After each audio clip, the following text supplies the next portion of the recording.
So hello, my friends. Wanted to talk to you tonight a little bit about what the fundamental kind of perspective one might have or should have or could have in life relative to yourself and the rest of the world. Throughout my long and varied life, I have had lots of interesting experiences, particularly with people, including myself at times, who had given their lives to others. That always seemed to me to be one of the most fundamental kind of objectives of an enlightened Christian person, is that you would spend your life helping other people. As a matter of fact, the raw books and the law of one books make the case that there are two kind of classes of people on this planet: the ones that are committed to others are the good guys, and the ones that are committed to themselves, they are selfish and other such things. And that you should be committed to others. I used to attend a church in Chicago, a little church that was a rather famous little church, and had our lives were dominated by this church. We did a lot of very good things, built housing and legal aid clinics and all kinds of stuff like that. And there were two pastors at this church at the time that I was there. And both of them were wonderful people and had seriously committed themselves to the inner city of Chicago, which is where we sat and where we were located, right next to one of the most significant uh, high-rise ghettos in Chicago, Cabrini Green. And the Lord knows that I was committed to all of that. I was helped fund or start a legal aid clinic, and I was one of the principals associated with building significant, rather sizable mixed income, mixed racial housing project, which was kind of one of the first ones of its kind in the country. My wife counseled young kids off the street from the ghetto on their homework and things like that. And, books were written about this church and all that it stood for. And, and it really, it really was an integral part of my life. I saw my life principally within the kind of the dichotomy of this. I mean, I looked at politics at that time in that way. I looked at politics as, the Democrats, all they wanted to do is help everybody. And that was really a pretty good deal. And the Republicans, all they wanted to do is get as much money as they could find. And so back then I was a Democrat. And I was a Democrat because the Democrats were interested in people. And they were back then. They were far more interested in people, and particularly those folks who needed help. And the kind of things that we did at this little church were particularly oriented to folks who were helping them, working themselves and trying to make this thing happen and trying to keep their families together and so on. And we were trying to do what we could to be the bridge between them and the larger system and funding and services and other kind of capabilities that we could have.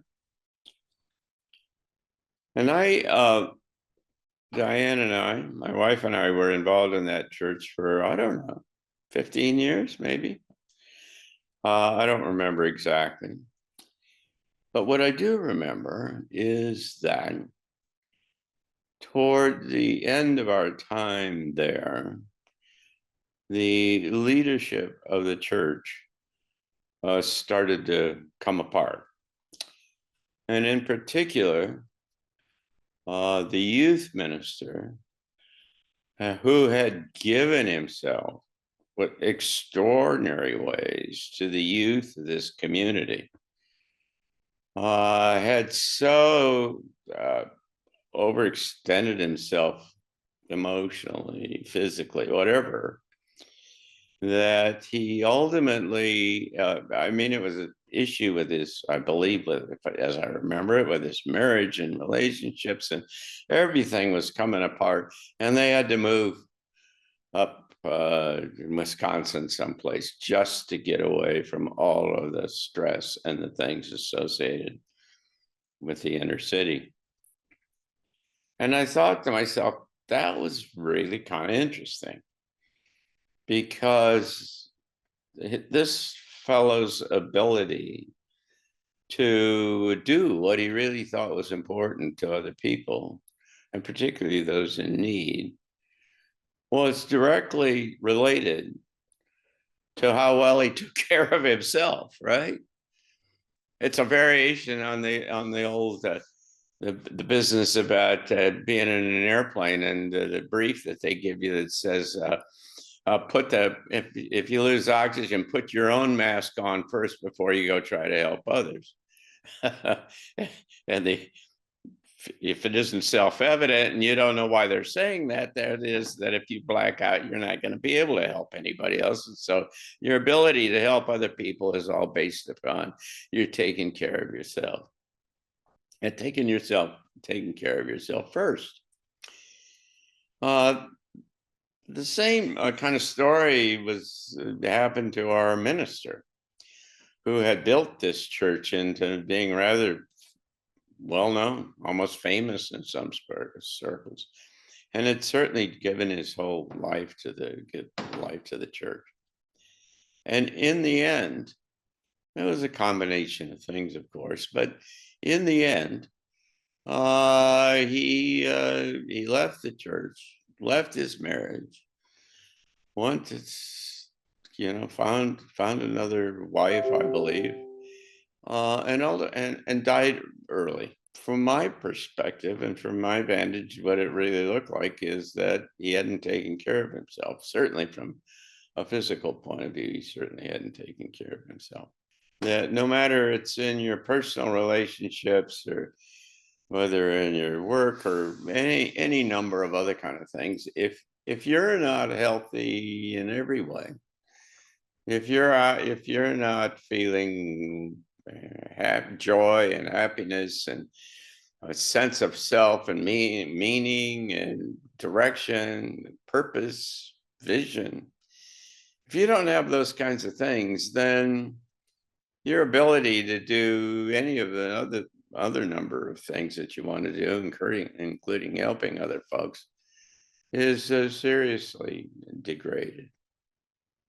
It's in fact, you could look around. I think that most people you don't go to malls anymore. Nobody goes to a mall. But if you went to some, baseball game or some other thing and looked around, it'd be easy to see that there are a lot of folks in that situation, or the supermarket or wherever you go, who are just kind of plodding through life, trying to get to, certainly in the Washington, D.C. area, trying to get to their retirement from the government, and they have nothing else going for them, and they're being kind of motivated by entertainment and baseball and the Chicago Bears or whatever it turns out to be, and they neither have the capacity nor the desire to be particularly helpful to anyone else. Now, I'm not making an argument for selfishness. That's not what this is. This is not about acquiring something at the expense of someone else. This is not, putting yourself in a advantageous position at someone else's expense, which is selfishness as far as I'm concerned. Selfishness has to do, I mean, you can't be selfish to yourself, can you? No, it's got to be selfish relative to somebody else. And so therefore, what you're doing is something that is disadvantageous in some kind of way to somebody else. But that's not what this is about. This is about saying what's the principal thing and what's the most important thing in your life.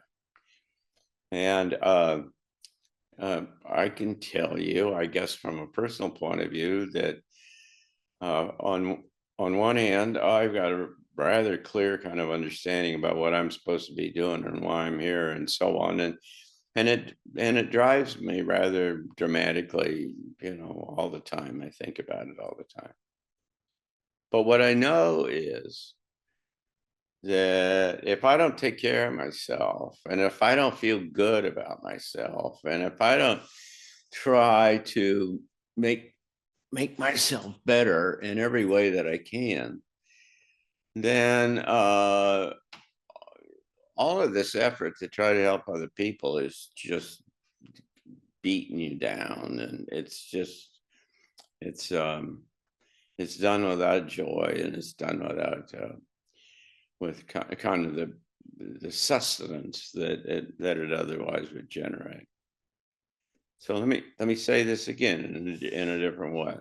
This is not about being selfish. It's about your orientation. And when you get up in the morning, what's the first thing that you want to think about? You want to think about yourself. What a great day this is going to be. Am I going to exercise, or what am I going to eat, or whatever? Because if you don't do that, if you don't feel good about yourself, and if you don't make yourself as good as you can, you will find yourself really in kind of extremis, particularly emotionally and otherwise, if you don't first take care of yourself. Now, I've given, as I've suggested, a good part of my life to helping other people. And you might ask yourself, well, how does that work in the context of what you're trying to pitch here tonight? And I will tell you that I'll tell you how I think it works. And that is that if you take good care of yourself, everything else good flows out of the back end of that. And you'll take care of everybody else. And you will help people, and you'll be generous, and you'll do all of the kind of stuff, but it comes first from who you are and how you feel about yourself, and what kind of capacity that you have to help other people, and the inclination that you have to help other people. As far as I'm concerned, this is a deeply philosophical thing. It's a philosophical thing, because there are a whole lot of people who spend their time worrying about what other people have to say, and what other people will think, and what other thing, and they circumscribe who they are and what they will do and what they're willing to do, and based upon the fear of what somebody from the outside is going to say, whether it's the government or their family, or whoever else it is. And and this goes again directly back to the point I'm trying to make. They are essentially letting their life be driven by their external kind of objectives or thoughts or values that are outside of themselves rather than inside of themselves. And they spend their time with their finger in the air. Which way is the wind blowing? What should I be doing? Rather than tuning in to the essence of who you are and saying, who do I work for? I work for myself. I get to make my own decisions. What's the best thing for me to do? And in generating the courage to, in fact, go do that. And that that is a really kind of different way of working. Um, I was trying to make the point a couple of days ago with a group that I was with about the fact that that we really needed to take care of ourselves. It was in a slightly different context, and somebody said, "But what about my family and my kids and other kinds of stuff?" And my rather what seemingly kind of crass response was, "It's not my job. You know, my job is not my son. That's not why I'm here, and that's not what I'm doing. I'm not even in his head. I don't even know what he thinks about. I don't know why he came here. I don't know what he's supposed to, you know, I don't know anything. The only thing I know a little bit about, sometimes I think, is myself. In the end, that's the only thing you got going for us, unless you're kind of telepathic or empathic, and you're sitting there tuning into everybody that walks down the street. And my condolences are with you if that's your problem, because I've known people like that, and I walk down the street with them, and they're reading everybody's mind as they go by, and oh, I don't know how you do that. Um, but the point here is that this really goes back to the essence of who we all are, and it goes back to the essence of this transition to this new world and to this new human. Because as you as we work our way into this time of extraordinary uncertainty and big change and, you know, all kinds of stuff, that if you're essentially oriented outside of yourself, if you're sitting there always thinking about other people, or you're thinking about, you know, what somebody's going to do to you or something like that, it's all it's going to do is generate uncertainty and fear and all other and those kinds of things. And the answer, you can't live your life with for everybody else. If you spend all your time trying to make everybody else happy, you'll never make yourself happy. I mean, there are a lot of people who live their life that way. So the kind of the fundamental approach, it seems to me, going into this amazing time of transition to a new human, is this kind of focus, this internal focus, this focus on yourself. And how do you get yourself up to who you need to be in order to effectively transit this? How do you become the new human? And the new human isn't somebody that's always checking everybody else and trying to decide what they're going to do based upon the whims of whoever happens to be the last person to talk to them. I mean, this is the problem with politics. I just read an article about the critique of Donald Trump, and this person was saying, well, he does whatever the first person in the morning says to him and the last person who whispered something to him at night. That's how he makes his decisions on what he's going to do. Well, I don't know that he does or not, but it seems that somewhat that way. Politics is intrinsically about that. Politics is all about trying to make your decisions based upon everybody else rather than yourself and what you stand for. And there are a few guys like Thomas Massey and others who are lone standards, beacons in the middle of all the mendacity of this town of Washington. And they march to their own drummer and they make their own decisions and they've got their own logic. And you know what happens now? All of the guys in the administration, because they don't like the way Tom Massey voted didn't support this big, beautiful bill that Trump is pitching, is now they want to run, they want to line up people and run against him. I mean, it's very vindictive what they're trying to do. Okay, that's the opposite of where we need to go here. This is all about finding the essence and the extraordinary power and the extraordinary kind of capabilities that exist inside of us and that are an essential part of our soul and our consciousness and so on, and the whole spectrum of who we are as human beings, because that's what's going to give us the confidence and the direction and the vision and the other things we need in order to get through this time going forward. Now, just so you don't misunderstand me, if you get yourself in this position where you feel good about yourself, you're going to do more good for people than anybody else.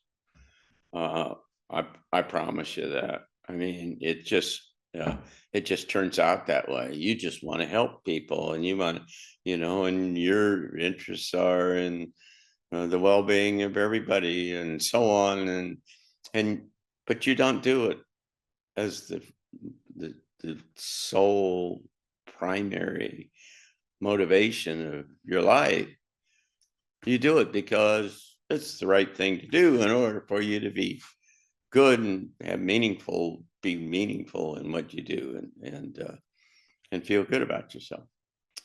And so it really works when you do it that way. But if you spend your time, I mean, the the thoughts and I'm remembering all kinds of people that uh, psychiatrists and others and friends of mine and so on who've spent their life trying to help other people, and in the end, they need a lot of help themselves. And so um, this is really the situation in spades going into the next couple of 3 years, because we're all going to need to really have a clear kind of North Pole compass telling us where to go, and it's going to have to come from inside and not from the outside. So thanks. Talk to you again.